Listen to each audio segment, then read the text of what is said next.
Hi guys, வணக்கம். என்னோட சேனலுக்கு உங்கள் எல்லாரையும் வெல்கம் பண்ணுறேன். இது என்னோட ஃபர்ஸ்ட் வீடியோ தான். ஸோ கொஞ்சம் நர்வஸாக இருக்குது, பட் ரொம்ப எக்ஸைட்டடாகவும் இருக்கேன். இந்த சேனலில் நான் philosophy, psychology and self help books பற்றி பேச போகிறேன். ஒரு புக்கில் என்ன இருக்குன்னு மட்டும் சம்மரி சொல்லாமல், அது நம்ம லைஃப்பில் எப்படி ரிலேட் ஆகுது, என்ன ஐடியாஸ் இன்ட்ரெஸ்டிங்காக இருக்குது, எதில் நான் அக்ரி பண்ணுறேன்னு டிஸ்கஸ் பண்ணலாம். ஸோ என்னோடய ஃபர்ஸ்ட் வீடியோக்கு நான் சூஸ் பண்ணியிருக்க புக் எக்கார்ட் டோலோடைய த பவர் ஆஃப் நவ். இந்த புக்கில் நம்ம past, future thoughts and present moments பற்றி ரொம்ப இன்ட்ரெஸ்டிங்காக யோசிக்க வைக்குது.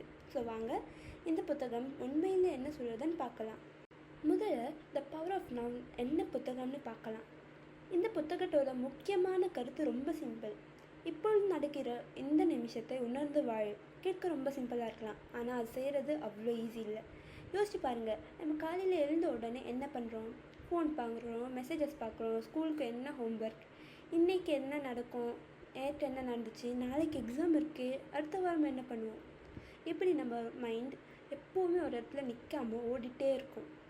நம்ம உடம்பு இங்கே இருக்கும், ஆனால் நம்ம மனசு அது நேற்று நடந்த ஒரு விஷயத்தில் இருக்கலாம், இல்லைன்னா நாளைக்கு நடக்க போகிற ஒரு விஷயத்தில் இருக்கலாம்.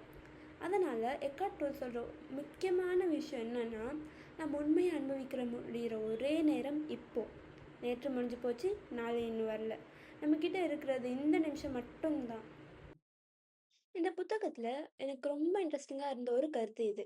நம்ம மைண்டில் தாட்ஸ் வருது, ஆனால் அந்த தாட்ஸே நம்ம தானா? கொஞ்சம் யோசிச்சு பாருங்க. உங்களுக்கு ஒரு தாட் வருது, என்னால் இதை பண்ண முடியாது. இப்போ நீங்கள் அதை நம்பிட்டீங்கன்னா உங்கள் மனசு உடனே அதை உண்மை மாதிரி எடுத்துக்கும். ஆனால் கொஞ்சம் மாற்றி பாருங்க. எனக்கு என்னால் முடியாதுன்னு ஒரு தாட் வருது. ரெண்டு சென்டென்ஸுமே ரொம்ப பெரிய வித்தியாசம் இருக்குது. முதல் சென்டென்ஸ் என்னால் முடியாது, ரெண்டாவது என்னால் முடியாதுன்னு யோசிக்கிறேன்.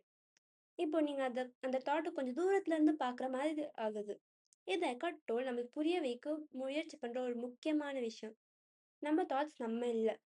நம்ம மைண்டில் வர ஒவ்வொரு தாட்ஸும் உண்மை இல்லை. சில தாட்ஸ் நம்ம பயத்தில் இருந்து வரலாம், சில தாட்ஸ் பழைய அனுபவங்கள்ல இருந்து வரலாம், சில தாட்ஸ் நம்ம மூட்லேருந்து வரலாம், சில தாட்ஸ்க்கு ரீசனே இருக்காது. ஆனால் நம்ம அவை எல்லாத்தையுமே உண்மையை நம்பிடுறோம். இப்போ நம்ம எல்லாருக்கும் ரொம்ப ஃபெமிலியரான ஒரு விஷயத்துக்கு வரும், பாஸ்டும் ஃப்யூச்சரும். நம்ம பாஸ்ட்டை மறக்க முடியாது, அது தேவையும் இல்லை. பாஸ்டில் நடந்தது நம்மளுக்கு பாடம் கற்றுக் கொடுக்கும். நம்ம என்ன தப்பு பண்ணோன்னு தெரிஞ்சுக்க முடியும், என்ன சரியாக பண்ணுறோம்னு புரிஞ்சுக்க முடியும். ஆனால் ப்ராப்ளம் எப்போ வருது? நம்ம பாஸ்ட்டை மட்டுமே வாழ ஆரம்பிக்கும் போது. ஒரு பழைய விஷயம் ஞாபகம் வருது, அதை பற்றி கொஞ்சம் யோசிக்கிறோம், அப்புறம் அது திரும்ப யோசிக்கிறோம். அப்போ என்ன நடக்குது? அப்போ நான் அப்படி பேசாமல் இருந்திருக்கணும், அவங்க அப்படி சொன்னாங்க, நான் அப்போ வேற மாதிரி பண்ணியிருந்தா. இப்படி நம்ம மைண்ட் ஒரு பழைய சம்பவத்தை திரும்ப திரும்ப உடைச்சிட்டே இருக்கும். ஆனா ஒரு உண்மை என்ன? அது முடிஞ்சு போச்சு, நீங்க அதை மாத்த முடியாது. அதே மாதிரி ஃபியூச்சர், நாளைக்கு என்ன நடக்கும்னு நமக்கு தெரியாது. ஆனா நம்ம மைண்ட் ஆல்ரெடி பல கதை எழுதியிருக்கோம். இது நடந்தா, அது நடக்கலைன்னா, நான் ஃபெயில் ஆயிட்டா அவங்க என்ன நினைப்பாங்க, இப்படி இப்படி ஃபியூச்சர்ல இன்னும் நடக்காத விஷயத்த இப்போவே கவலைப்படுறோம். அதான் எக்கார்ட் டோல் சொல்றாரு, பாஸ்ட்ல இருந்து பாடம் கத்துக்கோ, ஃபியூச்சர்ல தேவையான அளவுக்கு திட்டம் போடு. ஆனா உன் வாழ்க்கைய முழுவதும் பாஸ்டும் ஃபியூச்சருமே ஆக்கிடாத. இப்போ ஒரு கேள்வி, ப்ரெசன்ட் மூமெண்ட்ல வாழனா எக்ஸாக்ட்லி என்ன அர்த்தம்? அது நாள் முழுவதும் ஏதாவது யோசிக்காம உட்கார்ந்து இருக்கணும்னு அர்த்தம் இல்லை. நம்ம ஸ்கூல் ஒர்க் பண்ண வேண்டியது இருக்கும், ஹோம்ஒர்க் பண்ண வேண்டியது இருக்கும், ஃபியூச்சர் பத்தி பிளான் பண்ண வேண்டியது இருக்கும். அதெல்லாம் நார்மல். ஆனா நீங்க ஒரு விஷயம் செய்யும் போது அந்த விஷயத்துல உங்க கவனம் இருக்க வேண்டும். எக்ஸாம்பிளுக்கு நீங்க இப்போ சாப்பிட்றீங்க. சாப்பிடுற நேரத்துல ஃபோனை பார்த்துட்டே வேற விஷயத்த யோசிச்சுட்டே இருந்தா, நீங்க சாப்பாடு சாப்பிட்டீங்க. ஆனா சாப்பிட்ட அனுபவம் உங்களுக்கு முழுவதுமா தெரியுமா? ஒரு நாள் கொஞ்சம் டிஃப்ரெண்ட்டா ட்ரை பண்ணுங்க. சாப்பிடுற நேரத்துல சாப்பாட்டோட சுவைய கவனிங்க. அதோட மனம், அதோட சூடு, நம்ம சாப்பிடுற முறை. கொஞ்சம் நேரம் ஃபோனை பக்கத்துல வச்சுட்டு, சாப்பிடுற செயலை மட்டும் கவனிங்க. இதுதான் ப்ரெசென்ட்ல இருக்கிறதோட சிம்பிள் எக்ஸாம்பிள். இந்த புத்தகத்துல ஒரு முக்கியமான பயிற்சி மாதிரி இருக்கிற ஒரு விஷயம், நம்ம தாட்ஸும் எமோஷன்ஸும் கவனிக்கிறது. எக்ஸாம்பிளுக்கு, ஒருத்தர் உங்களுக்கு பிடிக்காத ஒரு விஷயத்த சொல்லிட்டாங்க. உங்க ஃபர்ஸ்ட் ரியாக்ஷன் என்ன? இப்படி எப்படி பேசலாம்? கோவம் வருது, உடனே ரிப்ளை பண்ண தோணுது. ஆனா கொஞ்சம் நின்று பாருங்க. இப்போ எனக்கு கோவம் வருது, அவ்வளவுதான். கோவத்தை உடனே தடுக்கணும் இல்ல, கோவப்படக்கூடாதுன்னு சொல்லல. ஜஸ்ட் நோட்டீஸ் பண்ணுங்க, எனக்கு கோவம் வருது. இந்த சின்ன கேப் ரொம்ப முக்கியம். என்னன்னா, எமோஷன் வருது இருக்கும், அத வச்சு ஆக்ஷன் எடுக்கிறதுக்கும் இடையில ஒரு சின்ன ஸ்பேஸ் இருக்கு. அந்த ஸ்பேஸ நம்ம கவனிக்க ஆரம்பிச்சா, நம்ம ரியாக்ஷன கொஞ்சம் நம்ம கண்ட்ரோல் பண்ண முடியும். நம்ம ரிலேஷன்ஷிப்ஸ்லயும் நம்ம மைண்ட் ரொம்ப பவர்ஃபுல்லா ஒர்க் ஆகும். ஃபார் எக்ஸாம்பிள், நீங்க ஒருத்தருக்கு மெசேஜ் அனுப்புறீங்க. அவங்க ரிப்ளை பண்ணல. ஃபேக்ட் என்ன? அவங்க ரிப்ளை பண்ணல. ஆனா நம்ம மைண்ட் உடனே ஒரு ஸ்டோரி கிரியேட் பண்ணிடும். அவங்களுக்கு என்ன பிடிக்கல. அவங்க என் மேல கோவமா இருக்காங்க. அவங்க என்ன இக்னோர் பண்றாங்க. ஆனா உண்மை நமக்கு தெரியுமா? இல்ல. அவங்க பிஸியா இருந்திருக்கலாம். ஃபோன் பக்கத்துல இல்லாம இருந்திருக்கலாம். வேற ஏதாவது ரீசனா இருக்கலாம். ஆனா நம்ம மைண்ட் ஒரு எக்ஸ்பிளனேஷன கிரியேட் பண்ணிடும். அதனால ஒரு முக்கியமான லெசன். நடந்த விஷயமும் அத பத்தி நம்ம மைண்ட் கிரியேட் பண்ண கதையும் 2 வேற விஷயங்கள். இத புரிஞ்சுக்கிட்டா ரிலேஷன்ஷிப்ஸ்ல அன்னெசசரி மிஸ் அண்டர்ஸ்டாண்டிங்ஸ் குறையும். இந்த புத்தகத்த படிக்கும்போது எனக்கு ஒரு கேள்வி வந்தது.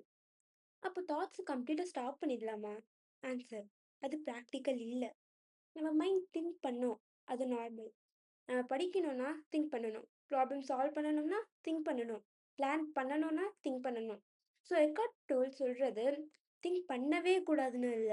இன்ஸ்டெட் திங்கிங் உங்கள கண்ட்ரோல் பண்ண விடாதீங்க. நம்ம தாட்ஸ் நமக்கு யூஸ்ஃபுல்லா இருக்கணும். நம்ம தாட்ஸ் நம்மை கண்ட்ரோல் பண்ணக்கூடாது. ஒரு தாட் வந்ததுன்னா அத நோட்டீஸ் பண்ணுங்க. அது யூஸ்ஃபுல்லா இருந்தா யூஸ் பண்ணுங்க. யூஸ்ஃபுல்லா இல்லன்னா அத விட்டுடுங்க.